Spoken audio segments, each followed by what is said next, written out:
How to Launch a Mobile Marketing Campaign by Rafael Revilla with BKV Direct Response and Interactive.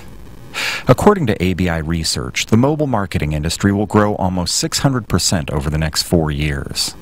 Because of this, many corporations are delving into the mobile marketing arena. If you're one of them, here are the top 3 things you need to know. First, be sure to double opt in your database. Double opting in can be done in the sign-up form on your website or even when someone texts their number to your short code. You'll find that requiring double opt-in will give your list a higher response rate with fewer complaints. Second, tell recipients how many times they can expect to get messaged from you.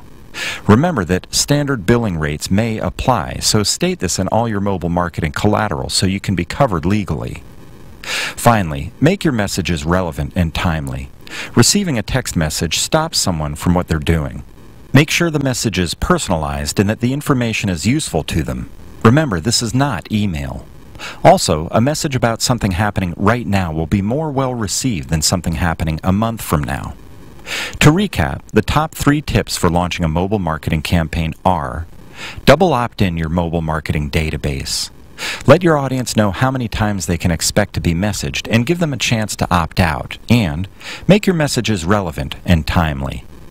The 60-Second Marketer is an online video magazine for the marketing community where you provide the content.